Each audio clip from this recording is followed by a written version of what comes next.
Glorioso Deus e eterno Pai, nosso Senhor, nós te agradecemos por mais esse dia, pela tua santa presença ao nos conduzir, ó Pai, ao nos guardar. Te agradecemos mais uma vez, Pai, como igreja, estarmos reunidos na tua presença para aprendermos, ó Pai, um assunto tão vital, Pai, para as nossas famílias, para que o Senhor seja glorificado em nosso lar, Pai. Ó Deus, nos conduza, Pai. Dê graça, Senhor, Pastor Josué, a irmã Tamires, que estarão, Pai, trazendo lições preciosas para nós à luz desse livro. E nos edifica, Pai, para a glória do teu santo nome, Pai. Nós te pedimos, em nome de Jesus, te agradecemos. Amém, Senhor. Amém. Amém. Eu queria falar com vocês então sobre a introdução. Assim como a vida, a nova vida em Cristo, a amizade no casamento, ela é a maior dádiva da vida. Então o que acontece? A amizade no casamento é a maior dádiva que o Senhor pode nos conceder. Então, um casamento sem amizade, irmãos, é um casamento inócuo, um casamento que não tem vida, não tem relacionamento entre o casal. Na semana passada a gente falou, né, que o livro ele vai tratar de assuntos bem basilares, né? E são verdades simples que ele vai trazer, e ele vai comentar na introdução sobre essa questão da amizade, que pode parecer ser algo superficial, mas, pelo contrário, é algo fundamental. E que muitos casais, muitas vezes, tropeçam nessa questão da amizade, tem até um bom relacionamento, mas não tem esse relacionamento aprofundado por não ter esse vínculo de amizade fortalecido. Então, é importante a gente pensar que esse vínculo de amizade, ele reflete a própria natureza de Deus, como o autor conta aqui.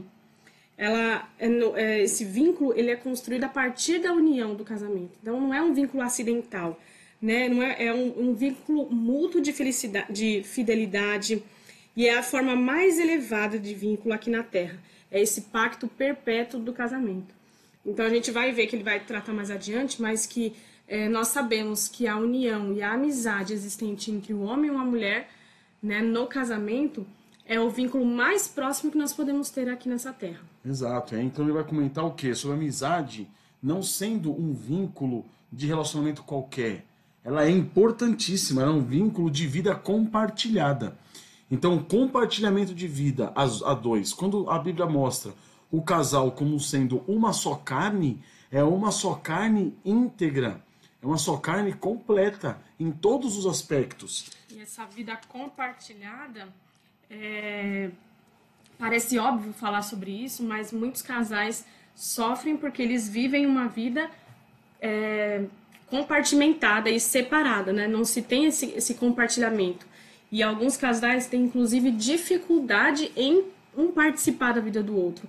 Compartilhar, deixar-se compartilhar, né? Passar a se deixar, permitir que o outro se envolva na própria vida e de se envolver na vida do outro. A ponto de que, se algo afeta você, afeta também o outro.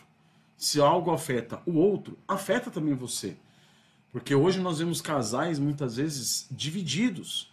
E o que acontece com o marido, a esposa não se importa. O que acontece com a esposa, o marido não se importa. Então essa relação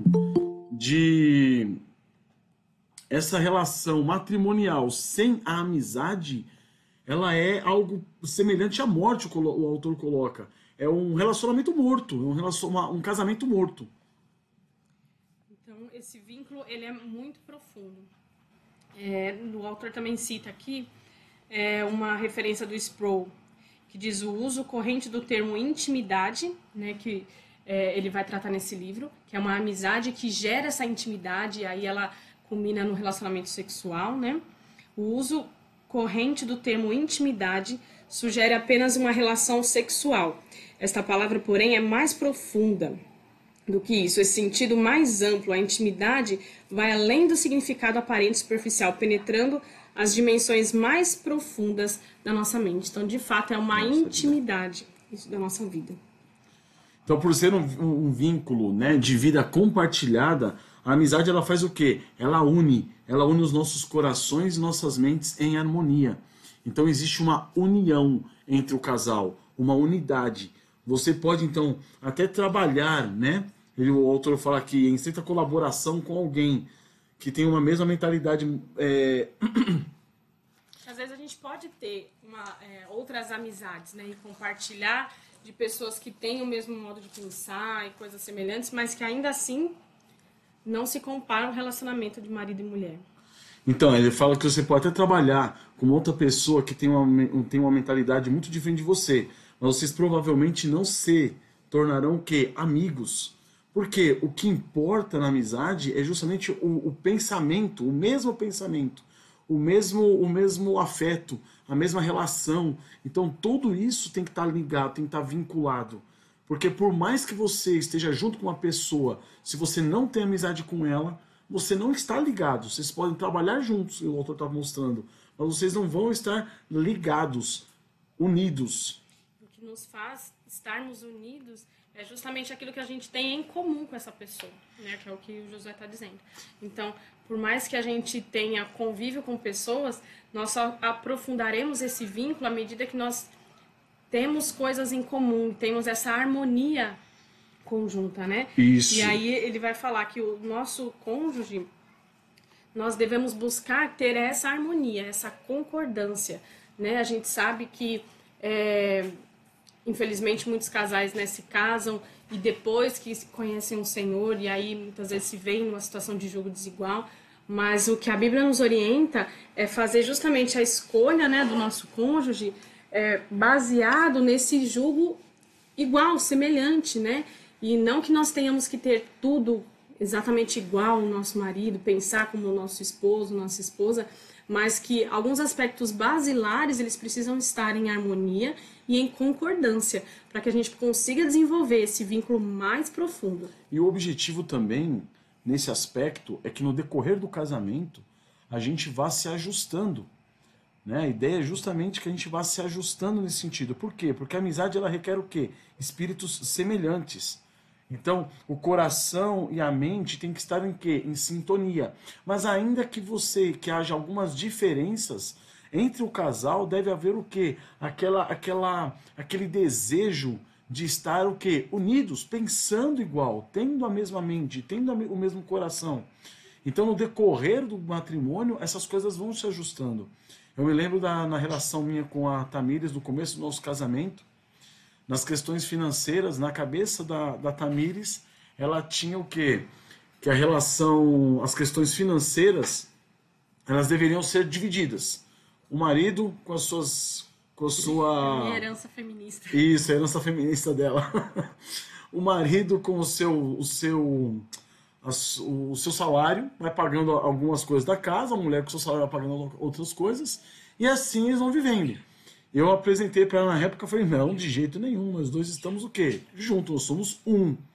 Então nós vamos viver como? Mesma mente, mesmo coração. E foi obra do Senhor na vida dela, porque o Senhor foi transformando a mentalidade dela e passamos a pensar como um. Então nós hoje pensamos como um nesse aspecto e em muitos outros aspectos. Então isso é importantíssimo. Né? Então é como a corda, ele coloca como a corda de um instrumento bem afinado.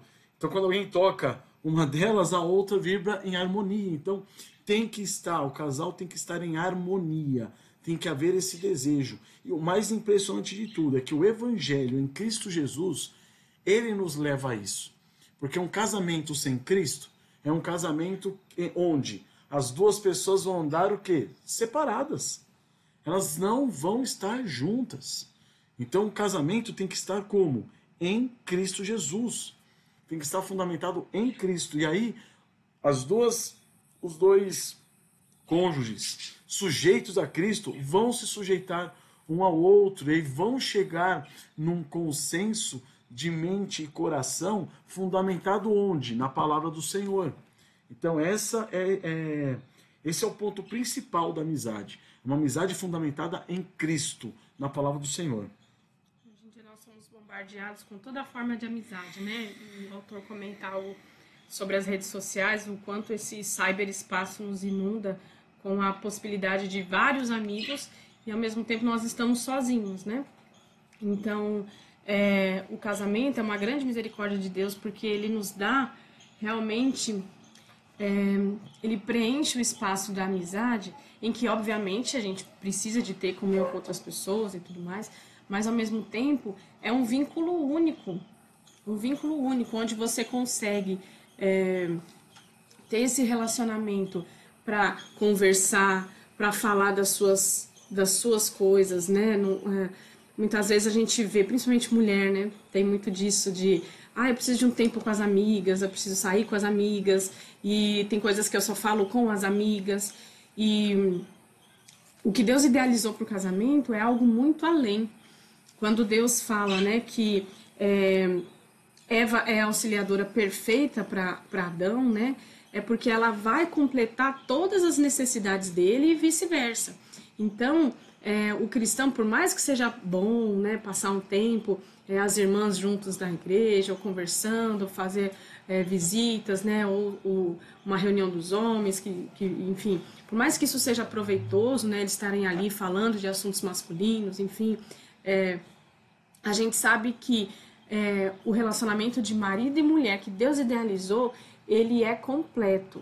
Ele vem suprir todas as necessidades que o marido e a mulher venham a ter, tanto emocionais, afetivas, né, quanto da própria relação mesmo sexual. E ele fala aqui que nada há mais triste, mais trágico do que a solidão no casamento. Então nós entendemos que muitos irmãos, inclusive aqui nesse grupo agora, passam por isso, né? Com o marido incrédulo, com a esposa incrédula, passam por situações difíceis, né? Mas aí o Senhor é o nosso amigo, o Senhor é o nosso Senhor, Ele está conosco, é o nosso esposo, isso, é Ele que é o nosso esposo. Mas na relação casamento, marido e mulher, né, nada há mais trágico do que a solidão no casamento. E certamente o que acontece? É possível que duas pessoas vivam juntas, na mesma casa, no mesmo lugar, mas ainda assim elas terem o quê? Uma vida distinta, uma vida separada, né? Uma vida, ainda que tendo uma conta conjunta, ainda que dormindo na mesma cama, né? Ele coloca, eles podem ser o quê? Podem não ser amigos. São pessoas diferentes, pessoas muitas vezes até inimigas, vivendo juntas.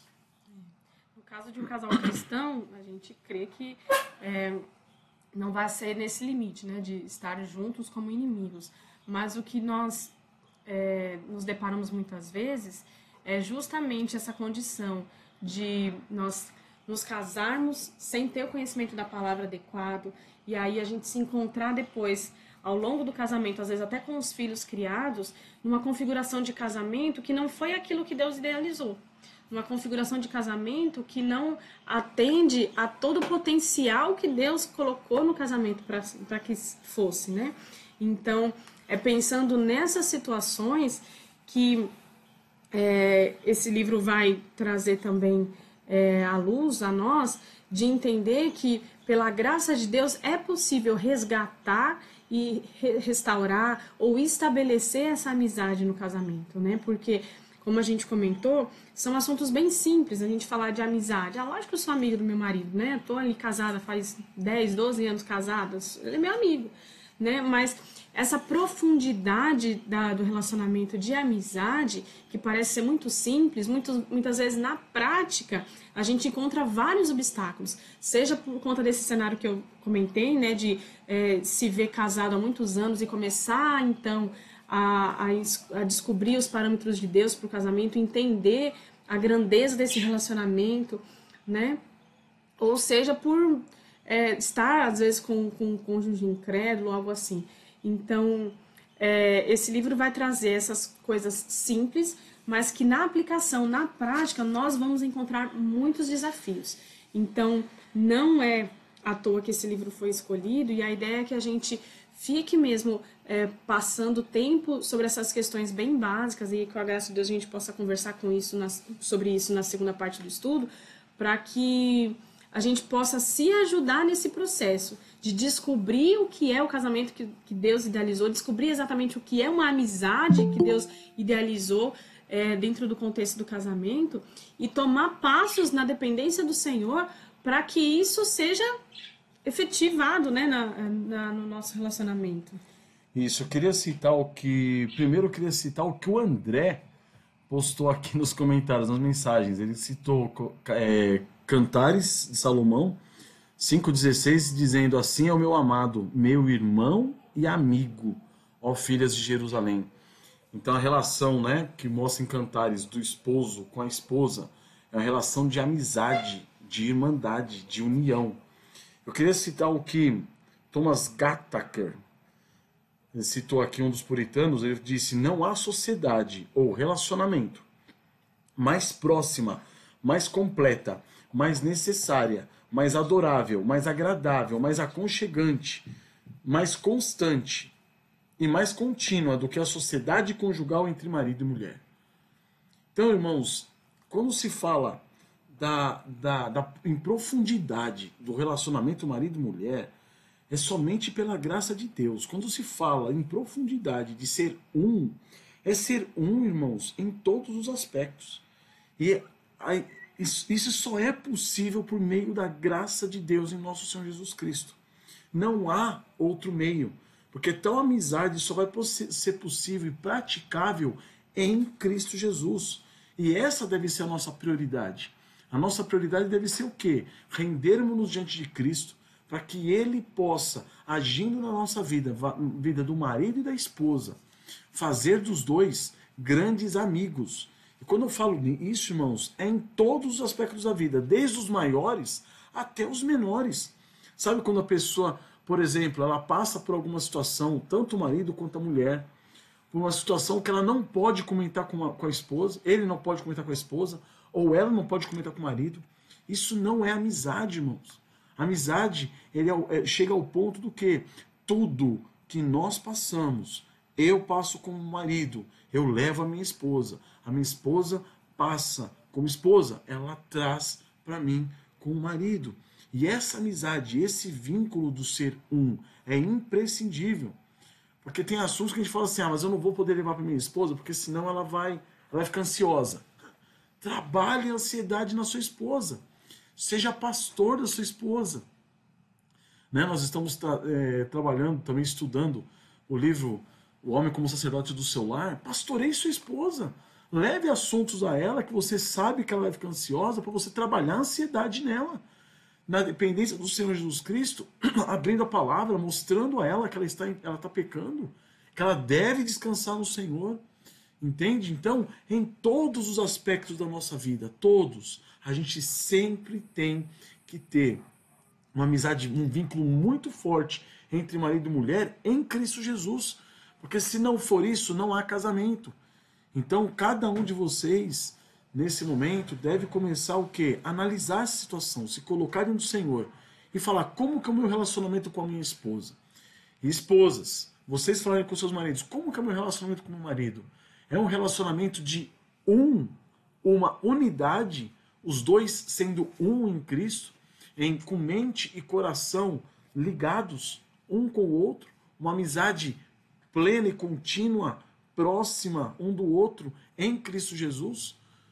Entende? Como que é a relação de vocês? Como que são tratados alguns assuntos onde o marido concorda, a mulher não concorda, a esposa concorda, o marido não concorda? Como que vocês tratam? Vocês tratam buscando essa unidade de mente e coração ou não? É a minha opinião é essa, a opinião dela é outra, então vamos tocar a vida assim. É desse jeito, entende? Então é a oportunidade que nós temos de colocarmos diante do Senhor para pedir a graça dele, por meio de Jesus Cristo, nosso Senhor, para que ele transforme a nossa vida. Quebrante-nos, humilhe-nos, né? Humilhe cada um de nós para que nós venhamos a pensar como um corpo, um só corpo, em Cristo Jesus. Amém? No finalzinho aqui da introdução, o autor vai dizer, né, que são poucos os livros sobre casamento que tratam, né, sobre amizade, que trazem um capítulo falando sobre amizade. E deve ser muitas vezes por, talvez, a gente acabar subestimando esse tema, né? Mas nesse livro, o que ele propõe é justamente, com a ajuda de Deus, analisar primeiro nessas bases da amizade no casamento, e em segundo lugar, cultivar a amizade no casamento. E aí ele vai dar algumas diretrizes, e aí a gente vai ver como as coisas parecem simples, mas na prática às vezes não é tanto. A gente precisa muito da misericórdia de Deus. E em terceiro lugar, as tentações da amizade no casamento, né? Porque realmente essa questão da amizade, ela é uma coisa séria. Nós somos herdeiros da mesma graça em Cristo, nós compartilhamos o cuidado de vidas, né? No caso do casal que tem filhos, e nós precisamos estar realmente unidos com o nosso cônjuge, né? E que a gente possa não temer, né, a se expor diante dos nossos maridos ou esposas, né? Isso mostra, reflete o quão íntimo é o nosso relacionamento. Eu já ouvi pessoas assim, esposas que têm um marido que tem um relacionamento saudável, né? Que a gente pode dizer que é um casamento saudável, mas que ainda assim relata que tem alguns assuntos que são particulares a ela. Ainda assim relata que tem algumas coisas, né, que tem algumas reservas. E isso é sintomático, né? Isso mostra que esse relacionamento não está como de fato deve ser um relacionamento que representa o relacionamento que a Trindade tem, né? Que é um relacionamento onde não existe reservas entre uma pessoa e outra, né? E da mesma forma o nosso relacionamento também tem que ser dessa forma.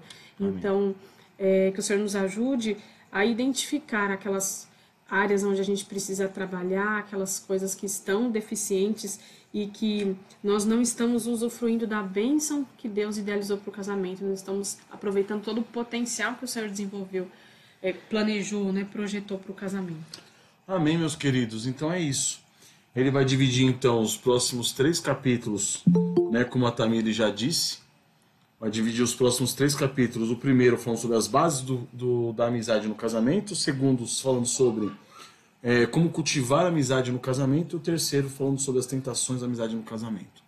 Tá? Então, com a graça do Senhor, semana que vem vamos pegar o capítulo 1, falando sobre as bases da amizade no casamento, na página 21. Amém? Alguém tem alguma coisa a dizer? Agora a gente vai parar a gravação.